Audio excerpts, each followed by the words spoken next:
at harm. I am Supergirl. Hey guys, just finished watching Supergirl, Season 3, Episode 20, Dark Side of the Moon.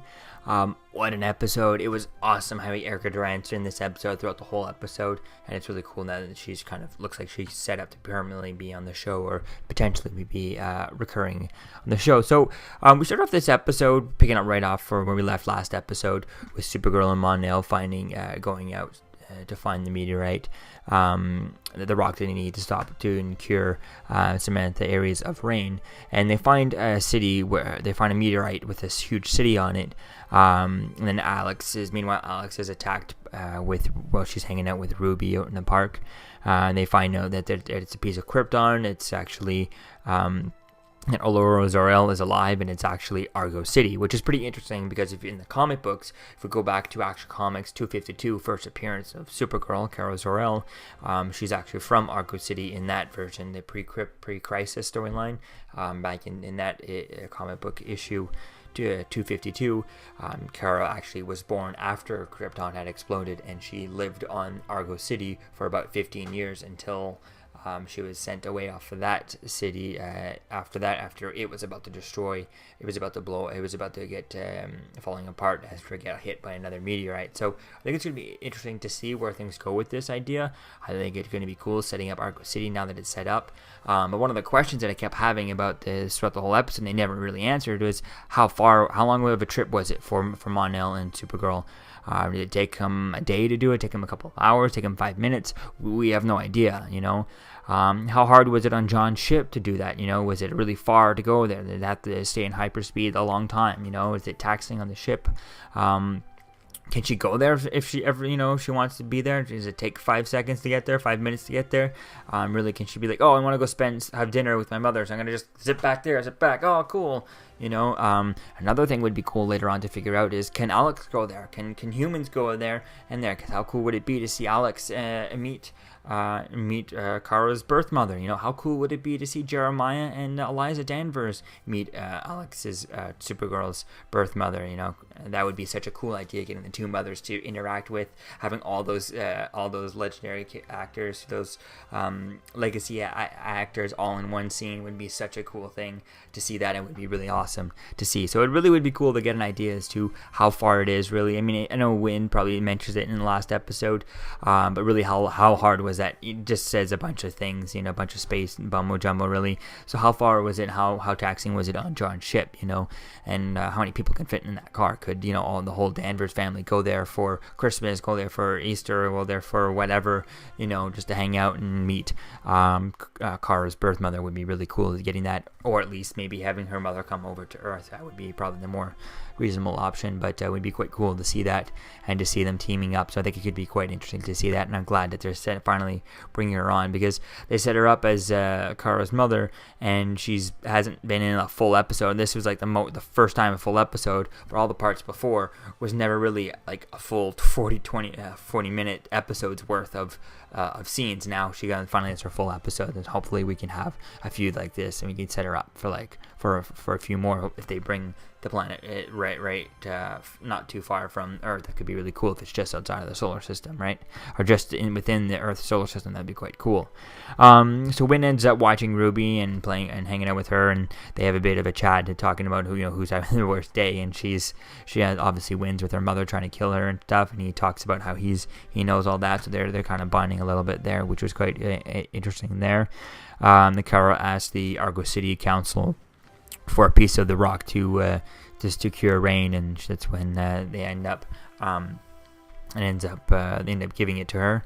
Alex ends up hanging. Alex, as they're trying to figure out who's killing her, who's trying to attack her, the guy ends up attacking her and finding and figuring out that the bait is actually John and not Alex. But she just runs off and leaps off the roof, and she grabs it with the barely with her hands. Okay, she catches it. And she's sitting there struggling. In one hand, she's holding on with one hand and keeps slipping with the other. And then out of nowhere, she all of a sudden just kind of flips herself up as if she has super strength. And it looked so fake. It looked so bad. It was a cool flip and all, but it just came out of nowhere. as if all of a sudden she just got superpowers, you know. It just looked really out of context. It would have made more sense, you know, if I don't know, I would have had John come in and tackle the guy down, fly over and tackle him down, which I don't know why it took him so long to get up on that roof. You know, Alex took off running, and he just stood there and just staring at there and didn't just fly over. So that was kind of silly, you know. Why didn't he do that? You know, and then help her up type thing. That would have been way cool. Or if he had, you know, flown over and picked her up and thrown her at him type thing, she could be shooting in midair. That would have been a cool thing. Then kind of she tackles him down with him throwing her, picking her up, other than her just out of nowhere just picking herself up, as if she just got the strength to pull herself up. I mean, yeah, she could probably do a couple of pull-ups. She's an agent, right? She has to be that physical, but just she was struggling out of nowhere. Oh, no, I just can have super strength to really throw myself up like I'm freaking Supergirl. So it was just kind of a bit weird that the way that it happened. It just took me out of the episode. It was annoying. And then Selena, we find out that Selena is actually from Argo. She's the Dark Kryptonian we've been seeing in the hood and stuff. They get that revealed because I thought I recognize the actress. Where have I seen her before? And then I remember, oh, Supergirl and stuff like that. So that was really cool with that. I guess that's why they didn't have her in the last week's episode, so that when we see her here, we're not remembering exactly who she looks like. So I think that really worked. And for me, since I haven't been watching Supergirl, I've been busy with work. You know, I've actually it really worked, and it was kind of a surprise when they had that reveal for me. So I imagine, though, if you're watching it probably on Netflix or whatever, it wouldn't be much of a reveal because it's obviously the same actress, and she's never even covering, she just has a hood on, you know, she's barely covering her face. Then Rain escapes from Lena, from prison, from her in containment, and Lena tries to give her a more higher dose of kryptonite, but it doesn't really do anything. And that's when Supergirl and Mon-El arrive, and you know, they start fighting, and that's where the episode cuts. So it's really going to be cool to see where things go with all this. Definitely can't wait to see how things continue on. And then in the last episode, I'm pretty sure we only have one more episode left. Let's check out IMDb right here. We're episode 20. Yes, so actually, no, we have we have 21, 22. We're going to go to 23. So we have a few more episodes. That'll definitely be cool to see. I definitely can't wait to see where things go with all this. And like I said, it would be really going to be cool to see Kara's mother, Zor-El, Allura Zor-El. It would really be cool to see her meet Eliza Danvers, Jeremiah Danvers, Alex Danvers, and have all of them just kind of sitting down, chatting and stuff. I think it would be really cool to see that. And I think it would be quite interesting to see if they can make it so that, you know, they could come visit. Yeah, she could still live on Argo City and all that stuff, but give her kind of a spaceship or something so that she can visit every now and then. I think it would be quite cool to see that, and I think it would be quite interesting to see. And I'd also love to see Jeremiah and Eliza Danvers going over to Argo City. If they're able to breathe on Argo City, who knows, maybe they can get some sort of contraption or something that could help them breathe on there, and then they could see. Also, it would also be cool to see if can John breathe on Argo City.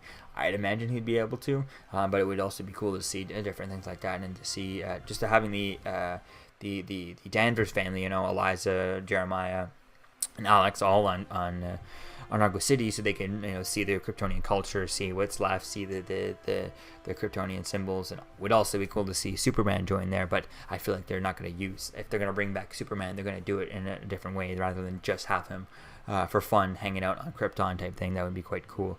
That wouldn't be, I don't think they're going to really do that, but I think I would hope that in the next maybe we get a text message, maybe she texts him again type thing, and just says, oh, Argo City, and gives him the space, and he goes out, checks it out, so that next time when we do see Superman appear on the show, he mentions that he's already been there, he's already hanging out, he's been hanging out on there. Or next time there's a big, at the end of the season, problem, oh, why not call Superman? He's busy, he's gone on Argo City type thing. That could be really cool, and it's like, it's far, and then it comes back. So I think it'd be quite cool to see that. So it's going to be cool to see how they play with Argo City, and how it kind of, how it interacts, and how much we get to see of Erica Durant. So I like the idea with this. She's able to be around a lot more, instead of just kind of saying some random stuff in these pods. We can actually get some interactions between Erica Durant and Melissa Benoist as their characters. So I think it's really going to be cool to see all that. So let me know what you think, guys, about this in the comments below.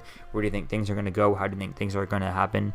And do you think that humans could breathe on Argo City? How would that work if the Danvers family wanted to go check it out and see what it's like?